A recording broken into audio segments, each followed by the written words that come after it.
इस practical video को सभी राइटर्स बिल्कुल ध्यान से समझिए, क्योंकि इस वीडियो में मैं आप लोगों को राइटर्स के द्वारा किए गए कुछ कॉमन मिस्टेक्स के बारे में बताने वाला हूं, जो राइटर्स स्क्रीन प्ले राइटिंग या फिर स्क्रिप्ट राइटिंग करते वक्त अक्सर कर बैठते हैं और फिर उनकी स्क्रीन प्ले की फॉर्मेटिंग जो है ना, स्क्रिप्ट की फॉर्मेटिंग जो है वो गलत हो जाती है। तो आप पूरे अच्छे से देखिए और समझिए। देखिए, सबसे फर्स्ट मिस्टेक जो है वो सीन हेडिंग को लेकर के है।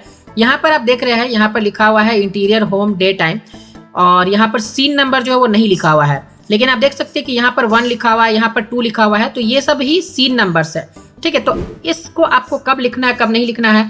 अगर आप किसी पर्टिकुलर सॉफ्टवेयर का यूज कर रहे हैं स्क्रिप्ट राइटिंग करते वक्त, जैसे मैं यहाँ पर फाइनल ड्राफ्ट सॉफ्टवेयर यूज कर रहा हूँ, तो आपको क्या करना है, आपको सीन जो हेडिंग है इसमें आपको सीन नंबर्स नहीं लिखने, क्योंकि इसमें ऑटोमेटिक्स जो है ये ऐड हो जाते हैं। ठीक है, तो अगर आपने ऑटोमेटिक वाला ऑन करके रखा है तो फिर आप सीन नंबर जो है वो आप नहीं लिखेंगे, क्योंकि यहाँ पर देखिए ऑटोमेटिक जो है वो आती जाती है सीन नंबर। ठीक है, यहाँ पर देखिए 3 है, और अगर आपने ऑफ करके रखा है तो फिर आप यहाँ पर scene number 1 interior home day इस तरीके से आप लिख सकते हैं। ओके, इसे ऑफ ऑन कैसे करना है, देखिए जैसे यहाँ पर है फाइनल ड्राफ्ट सॉफ्टवेयर की मैं बात कर रहा हूँ। अगर आपको चलाना आता है तो बहुत अच्छी बात है, नहीं आता है तो आप सीख सकते हैं हमारे final draft full tutorial online certificate course के जरिए। इस कोर्स में प्रैक्टिकली आप लोगों को सिखाया गया फाइनल ड्राफ्ट सॉफ्टवेयर को पूरा यूज करना। तो देखिए यहाँ पर आपको क्या करना है, उस सीन हेडिंग पर आ जाना है जहां पर से आपको सीन नंबर चेंज करना है। जैसे यहाँ पर 1 को चेंज करना, तो मैं यहाँ पर आ जा रहा हूँ। उसके बाद यहाँ प्रोडक्शन में जाना है और फिर जा करके यहाँ पर एडिट सीन नंबर पे जाना है, और उसके बाद कई बार ऐसा होता है ना, हमें 1A 1B 1C इस तरीके से लिखना रहता है। तो चलिए हम लोगों को 1A लिखना है, तो हम लोग यहाँ पर 1A ऐसे लिख देंगे और ओके पर क्लिक कर देंगे। ठीक है, तो देखिए यहाँ पर सीन नंबर 1A आ गई। ओके, तो इस तरीके से आप सीन नंबर्स को एडिट भी कर सकते हैं। अगर आपको ये हटाना है, रिमूव कर देना है, तो आप क्या करेंगे, आपको सीन नंबर्स अलग से मैनुअली लिखना है, सीन नंबर 1 सीन नंबर 2 ऐसे करके, तो फिर आप इसे रिमूव कर दीजिए। दोनों आपको नहीं रखना है, कि ये नहीं कि आप यहाँ पर भी रख रहे हैं और यहाँ पर भी अलग से सीन नंबर 1 2 3 आप लिखते चल रहे हैं। ठीक है, तो इसे रिमूव करने के लिए आपको क्या करना है, आपको यहाँ पर आना है प्रोडक्शन के ही ऑप्शन पर, और यहाँ पर सीन नंबर्स के ऑप्शन पर आना है, और यहाँ पर आप देखिए रिमूव नंबर्स पर क्लिक कर देना और ओके पर क्लिक कर देना है। देखिए यहाँ पर आपसे पूछेगा confirmation, are you sure you want to remove all numbers assigned to scene heading paragraphs, तो यस। तो देखिए ये सारे नंबर जो वो हट गए। अब आप मैनुअली यहाँ पर लिख सकते हैं सीन नंबर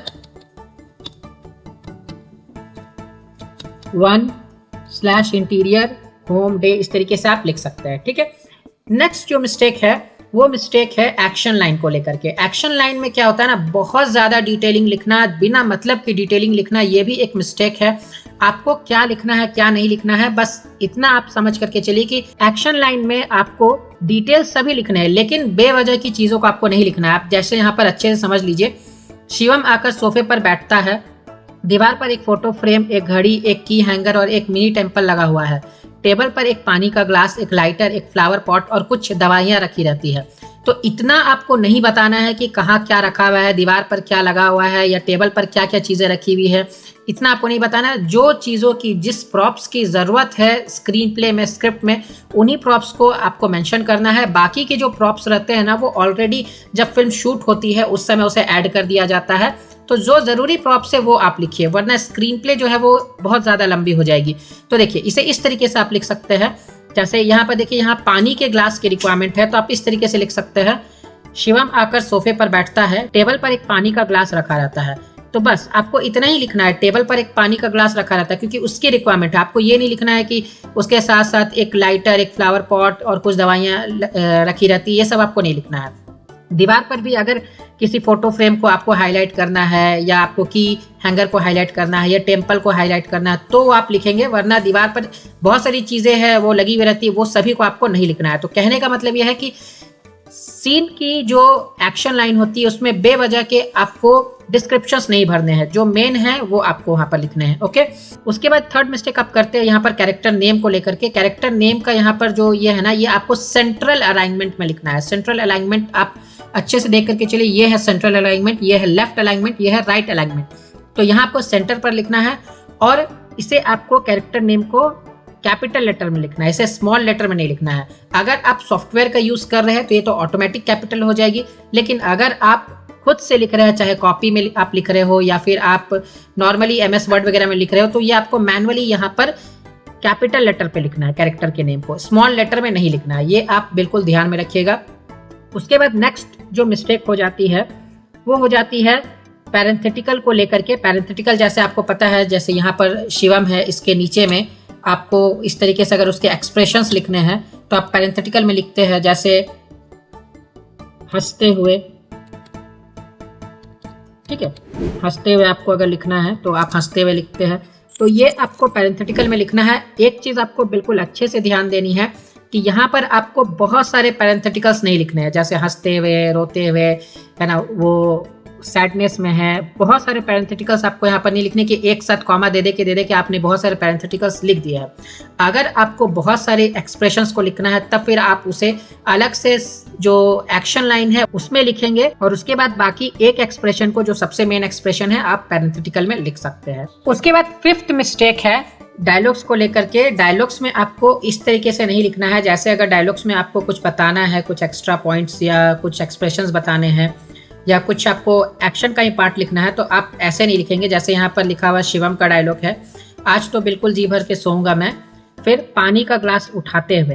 तो ये आपको डायलॉग्स में नहीं लिखना है, ये अलग से आपको एक्शन लाइन में लिखना है, ठीक है। क्योंकि देखिए इसके बाद इस जो एक्सप्रेशन है या फिर ये जो एक्शन है उसका कि पानी का ग्लास उठाते हुए, उसके बाद फिर आज बहुत थक गया हूँ मैं, ये भी डायलॉग में है, ठीक है। तो आपको ये पूरा एक साथ लिखना है, ठीक है। जैसे आज तो बिल्कुल जी भर के सोऊंगा मैं, फिर पानी का ग्लास उठाते हुए, ये आपको नहीं लिखना है। आपको कैसे लिखना है, देखिए यहाँ पर नीचे में लिखी हुई है, यहाँ पर देखिए शिवम क्या बोल रहा है, आज तो बिल्कुल जी भर के सोऊंगा मैं। फिर आपको लिखना है शिवम टेबल पर रखा पानी का ग्लास उठाता है। उसके बाद शिवम का डायलॉग फिर कंटिन्यूड आ गया, आज बहुत थक गया हूं मैं। तो इसका मतलब यह है कि आपको क्या करना है, अगर आप मिडिल में कुछ लिखना चाहते हैं, यहाँ पर जो आपके डायलॉग्स है उसके बीच में कुछ बताना चाहते हैं कि ऐसा करते हुए डायलॉग्स को बोल रहा है, तो आप एक्शन लाइन में उसे लिखेंगे। डायलॉग्स को बीच में आप इंटरप्ट नहीं करेंगे। इसका एक बहुत बड़ा रीजन ये है कि डायलॉग्स के कॉलम में आप जो भी लिखते हैं, बाद में सॉफ्टवेयर के जरिए जब आप डायलॉग्स को सेपरेट करते हैं तुरंत एक क्लिक में, 2 क्लिक्स में, तो क्या होता है ना कि ये भी आपको, ये जो आपका पार्ट है ना, ये जो बेवजह का पार्ट, ये एक्शन लाइन का पार्ट है, ये भी उसके साथ डायलॉग्स के साथ आ जाता है। ओके, तो आपको ऐसा नहीं करना चाहिए, वरना सॉफ्टवेयर को इससे जो है ना ये समझ नहीं पाता सॉफ्टवेयर की ये डायलॉग्स का पार्ट नहीं है, ये आपने डायलॉग्स की लाइन में लिखा है, तो इसीलिए ये भी डायलॉग्स के साथ में आ जाते हैं।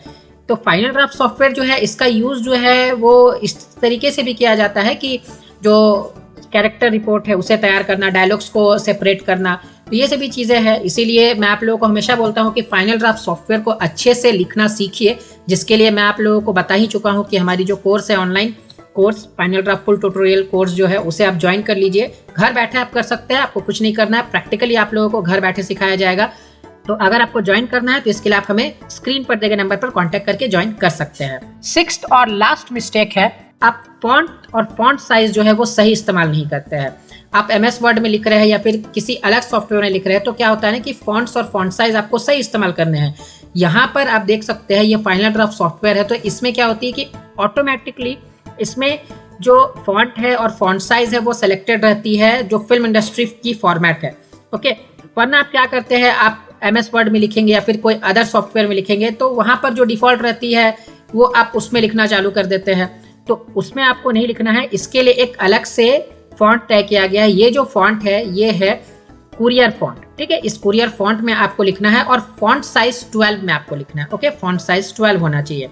तो अगर आप बिना किसी सॉफ्टवेयर के लिख रहे हैं, आप जैसे MS वर्ड वगैरह में लिख रहे हैं, तो आपको वहाँ पर कुरियर फॉन्ट सेलेक्ट कर लेना है जाकर के, और आपको फॉन्ट साइज 12 सेलेक्ट कर लेना है। ओके, बाकी अगर आप फाइनल ड्राफ्ट सॉफ्टवेयर का यूज कर रहे हैं तो फिर टेंशन ही नहीं है, ये सारी चीजें ऑटोमेटिकली हो जाती है। ओके, तो ये कुछ मिस्टेक्स है जो नए राइटर्स अक्सर करते हैं। तो इन मिस्टेक्स को अब आप जान चुके हैं, अब इसे रिपीट मत कीजिए और मुझे कमेंट बॉक्स में जरूर लिखिए कि इनमें से कौन कौन से मिस्टेक्स आप कर रहे थे।